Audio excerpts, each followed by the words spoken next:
Buenas tardes, mi nombre es Gonzalo Delgado y el día de hoy les vengo a hablar sobre las reacciones en disolución, sobre todo cuando estamos hablando del efecto de la fuerza iónica.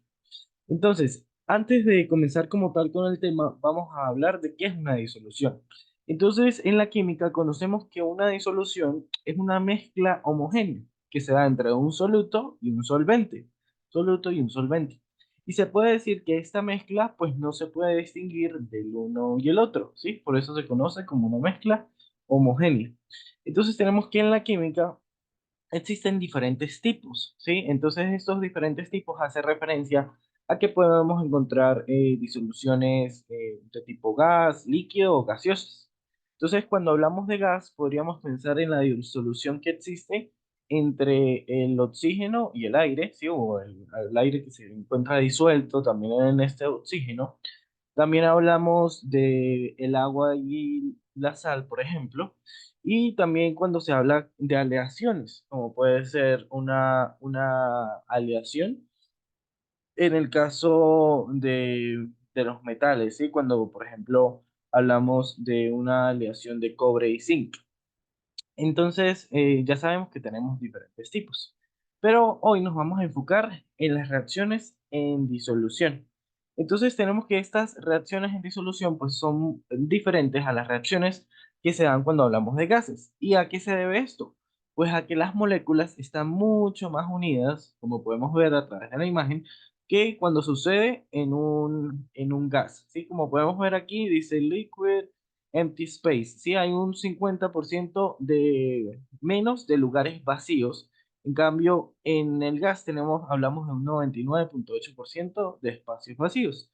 Entonces, al momento de hablar de las reacciones en disolución, ¿sí?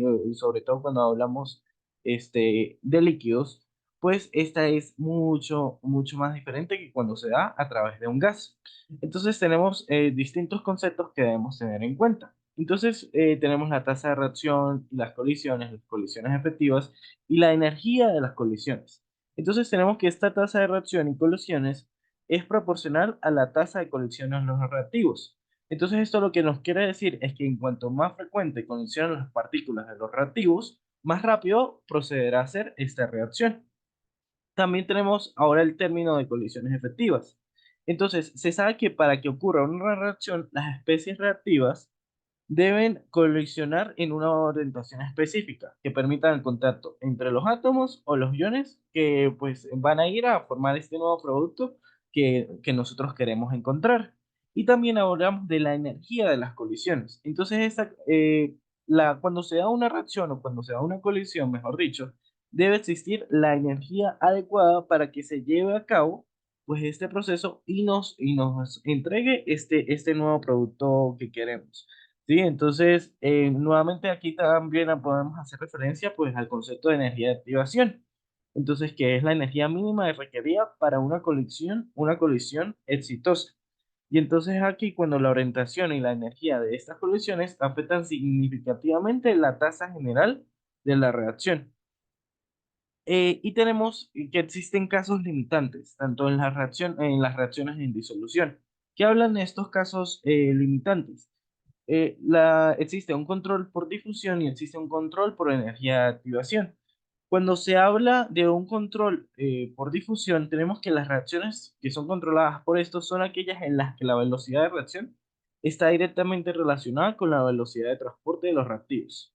Entonces, ¿esto qué quiere decir? Que tan pronto como los reactivos se encuentran, la reacción se produce. ¿Sí? Entonces, vamos a tener esto en cuenta. Entonces, cuando se habla de control por difusión, la formación de productos es más rápida que la difusión de los reactivos. Y ahora tenemos pues el control por energía de activación. Este nos habla que son aquellas velocidades que están pues nominadas sí, dominadas por esta energía de activación. Y es la energía que es la energía necesaria para que ocurra.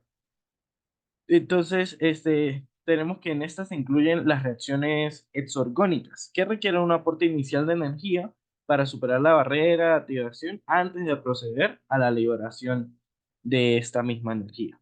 Entonces, ahora sí, vamos a hablar de lo que estos son conceptos anteriores a lo que es como tal Bueno, aquí ya hablamos tanto del control por difusión y el control por energía de activación. ¿Sí? Entonces, aquí tenemos una imagen de los choques. También hablamos de un efecto Zelda, Cage Effect, y del encuentro que pueden tener los pares. Entonces, ya aquí tenemos una nueva imagen de cómo funciona esta energía de activación. Entonces, tenemos el siguiente concepto. Entonces, ¿de qué trata como tal el efecto de la fuerza iónica? Entonces, la fuerza iónica de una solución es una medida de la intensidad eléctrica debido a la presencia de iones en la solución. Y como podemos aquí observar, esta es la expresión matemática que la denomina. Y dice que se calcula como la mitad de la suma de los términos obtenidos al multiplicar la molaridad, aquí está, de cada ion por el cuadro de su valencia. Entonces, lo que podríamos decir es que esta fuerza iónica es una medida acumulativa tanto de la carga del ion como de su concentración en la solución.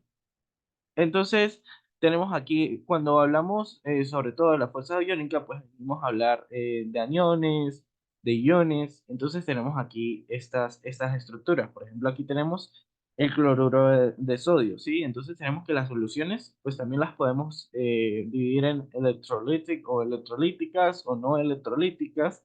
Y tenemos que vamos a tener, pues, electrolitos fuertes, como puede ser el caso del cloruro de sodio, que en este caso, pues, estamos hablando de la sal. Y también tenemos débiles, como puede ser el caso del ácido acético.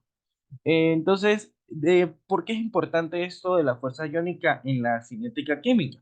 Entonces, lo que sucede es que se ha observado que la velocidad de una reacción puede alterarse por la presencia de especies iónicas no reactivas o inertes en la solución.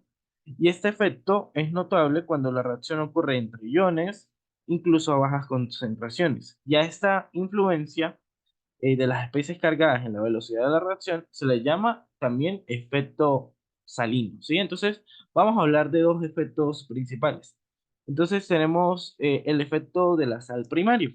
Entonces, este efecto lo que tiene en cuenta es la influencia de la concentración de los electrolitos en el coeficiente de actividad y por lo tanto en la velocidad de la reacción. Entonces, como podemos observar, tenemos esta siguiente gráfica. Entonces, tenemos ZA y ZB, ¿sí? Que estos son valores que son hallados matemáticamente. Entonces, tenemos que dice reaction between las reacciones entre especies cargadas similarmente, ¿sí? O las reacciones neutrales, o las reacciones que se encuentran cargadas por especies que son opositores, es decir, que son diferentes, vamos a llamarlas. Entonces, tenemos que el signo de Z o ZB determina la dirección de la pendiente, ¿sí?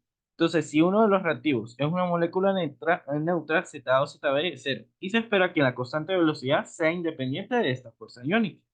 Si las reacciones involucran iones con cargas similares, ZA-ZB será positivo y la pendiente de la línea recta también será positiva. Es decir, como podemos observar aquí, la velocidad de reacción aumentará al agregar un electrolito. Y por otro lado, si la reacción implica especies con cargas opuestas en el paso determinante de la velocidad, ZA-ZB será negativo, como podemos observar aquí, y la velocidad de reacción disminuirá al aumentar la fuerza iónica, es decir, al agregar pues la sal a la mezcla, ¿verdad? Entonces tenemos aquí algunas reacciones y podemos ver sus valores de ZA, ZB. ¿Cómo se hallan estos valores de ZA, ZB? Conociendo tanto la tasa o esta constante de reacción, como relacionándolo pues con la ecuación de fuerza iónica que ya la vimos anteriormente. Entonces aquí tenemos algunos, vemos que este es neutral, vemos que este es negativo, entonces pues la reacción va a ser más lenta por la presencia de esta sal, mientras que aquí es positivo, entonces se puede decir que va a ser más rápida. Y por último tenemos el efecto de la sal secundario. Entonces, ¿qué nos dice el efecto de la sal secundario? Entonces, el efecto de la sal secundario nos habla sobre todo desde la concentración, ¿sí? La concentración de los H más o los OH menos, ¿sí? De los iones, en la cual aumenta por la acción de este segundo efecto de la sal. Entonces, lo que nos dice es que es el cambio real en la concentración de los iones reactivos como resultado de la adición de electrolitos. Y entonces, en una reacción donde los iones H más o OH se producen a partir de un ácido débil o una base débil que actúan como agentes catalizadores, la adición de sal influye en la concentración de los iones. Dado que la velocidad de reacción depende de estas concentraciones, esta se verá afectada por la concentración de la sal. Y este fenómeno es el segundo efecto o el efecto secundario de la sal. Entonces, lo que podríamos decir es que cuando aumenta la fuerza iónica, la concentración de estos H's también aumenta y por lo tanto la velocidad de reacción catalizada por ácido también aumentará. Entonces, esto es lo que debemos tener en cuenta. Ambos efectos que producen la sal, que son parte de la fuerza iónica y que nos ayudan a comprender de mejor manera qué es lo que sucede a nivel cinético. Entonces, esto es todo por hoy. Muchas gracias. Y aquí están las referencias utilizadas.